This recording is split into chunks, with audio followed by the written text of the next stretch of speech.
Hello dear Praveen Uttarardh students, உங்களுக்கு second பேப்பரில் ரஸ் பார்த்துருக்கோம். அதில் இம்பார்ட்டண்ட் என்னென்ன வருதோ அதை மட்டும் போட்டிருக்கோம். அடுத்தது இப்போ அலங்கார், அதுலேயும் உங்களுக்கு 10 மார்க் வருது இல்லையா, அதில் பார்க்கலாம். இது உங்களுக்கு செகண்ட் பேப்பரில். அடுத்தது தேர்டு கொஸ்டின். செகண்ட் கொஸ்டினுக்காக தான் ரஸ் பார்த்தோம். தேர்டு கொஸ்டின் அலங்கார் பார்க்க போகிறோம்.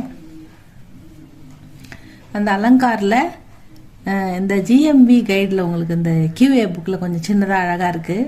5 மார்க் உங்களுக்கு ஈஸியாக கிடச்சிரும். இது கொஞ்சம் படிங்க, ஏன்னா இது கியூஏ புக்கில் பேஜ் நம்பர் 62 இருக்குது.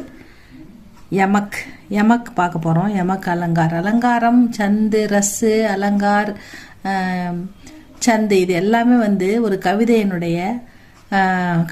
அழகுபடுத்துவதற்காகவும், கவிதையை படிக்கும்போது நமக்கு ஆர்வமாக இருக்கணும், இன்ட்ரெஸ்டாக இருக்கணுன்றதுக்காகவும் எழுதப்பட்ட பயன்படுத்தப்பட்ட உருவகங்கள். அதனால தான் அதை அழகாக இருக்கிறதுக்காக ஏற்படுத்தப்பட்ட இலக்கண இலக்கியங்கள் மாதிரி சந்து, அலங்கார், ரஸ்ஸு, பக்தி ரசம்ன்ற மாதிரி இலக்கிய ரசம். இந்த இலக்கியத்தில் இலக்கிய ரஸ் அது எப்படி பயன்படுத்தியிருக்காங்க, எப்படி உருவகப்படுத்தியிருக்காங்க, எப்படி அதை எடுத்துக்காட்டோட விளக்கியிருக்காங்க அப்படின்றதான் பார்க்குறோம். அதுதான் இதில் யமக்குன்றது இப்போ பார்க்க போகிறோம். அலங்காரில் யமக், அலங்காரம் நம்ம எப்படி பண்ணிப்போமோ நம்ம அழகுபடுத்திக்கிறதுக்கு, அந்த மாதிரி அலங்காரன்றதும் இந்த கவிதை அழகாக இருக்கிறதுக்கும், கவிதை அர்த்தபூர்வமாக இருக்கிறதுக்கும், படிக்கிறதுக்கு ஆர்வமாக இருக்கிறதுக்கும் உருவாக்கப்பட்டவை தான். அதுதான் நம்ம பார்க்க போகிறோம். யமக் அலங்கார் இதை பார்க்க போகிறோம் ஸ்டூடெண்ட்ஸ். பார்க்கலாமா? ஜஹா ஏக் शब्द से अधिक बार प्रयुक्त होता है.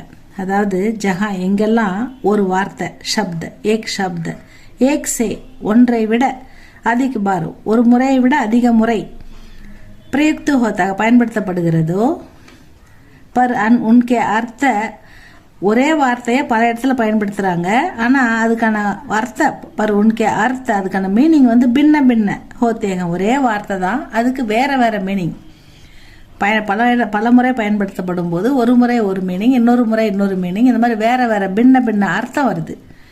அதுதான் வகா யமக் அலங்கார் மானா ஜாத்தாக. அப்படி ஒரே வார்த்தையை பல முறை யூஸ் பண்ணும்போது வேற வேற அர்த்தத்தில் பயன்படுது, வேற வேற அர்த்தங்கள் அது வருது. அப்படி எழுதப்பட்ட கவிதைகள் அதுதான் அலங்கார் அப்படின்னு சொல்றாங்க.